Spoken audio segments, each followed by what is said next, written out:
multiplying polynomials. So the big thing here is that you have to remember to multiply each term of the first polynomial by each term of the second polynomial.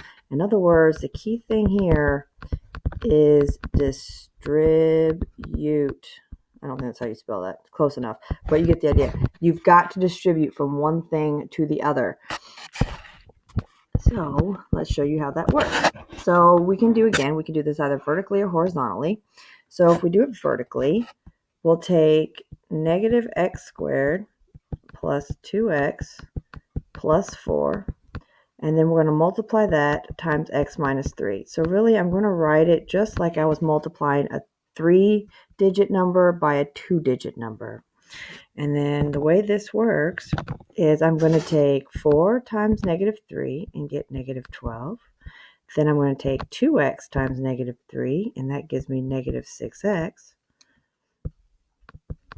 And then I'm going to take negative x squared times negative 3, which gives me a positive 3x squared. Okay, so now that one's done. And so now I can move on to the next term. So I'm going to take 4 times x, which is 4x, and I want to write it underneath here because they're alike. And then I'm going to take 2x times x, which will be 2x squared.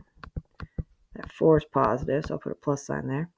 And then I'll take negative x squared times x, which will be a negative x cubed. Ran out of room there.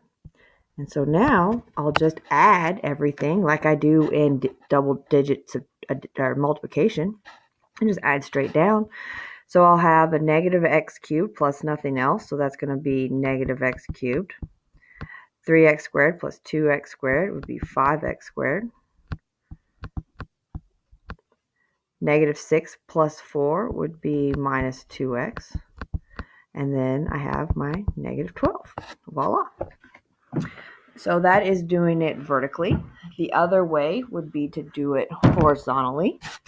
And to do it horizontally, I'm just going to write it all in one line.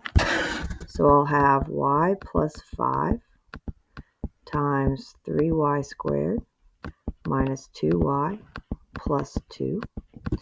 And all I'm going to do here is I'm going to first distribute my y to everything. So that'll be y times 3y squared, which would be 3y cubed. Y times negative 2y would be negative 2y squared. Y times 2 would be a positive 2y. So then after I'm done there, I can take my 5 times everything. 5 times 3y squared is 15y squared. 5 times negative 2y is negative 10y. And 5 times 2 is a positive 10. And so now I just combine things that are alike. I have a 3y cubed and no other y cubed terms, so I'll leave 3y cubed alone. I have a negative 2y squared and a 15y squared. So when I add those together, I'll get 13y squared. And then I'll have a 2y minus a 10y. So that would be minus 8y. And then last but not least, I have a positive 10 constant with no other constants. So I'll just tack on a positive 10 on the outside. And voila. So again, you can pick your method either vertically or horizontally, whichever way makes most sense to you. Okay, so multiplying 2 terms or 2 polynomials is pretty straightforward. Multiplying 3 binomials, you're just going to have to do this 3 times. So we're going to do this horizontally. So I have x minus 1 times x plus 4 times x plus 5. Well, the first thing I'm going to do is FOIL these two. So first, outside, inside, last. X times x is x squared. Outside, x times 4 is a 4x. Inside would be a negative x. Last, negative 1 minus times 4 would be a negative 4. Okay, now simplify that by combining like terms. And I'll have x squared plus 3x, and then minus 4. And then now I got to take that times x plus 5. And I'm going to do just like I did in the other one. The first thing I'm going to do is distribute that x to everything. X times x squared would be x cubed. X times 3x would be 3x squared. X times negative 4 would be a negative 4x. And then now I'm going to distribute that 5 to everything. 5 times x squared would be a positive 5x squared. 5 times 3x would be 15x. And 5 times negative 4 would be negative 20. Now all that's left to do is combine like terms. So I have an x cubed and no other x cubed. So we'll leave that alone. I have a 3x squared and a 5x squared. So that's going to be 8x squared. I have a negative 4x and a 15x. So when I combine those, that's negative or positive 11x, sorry.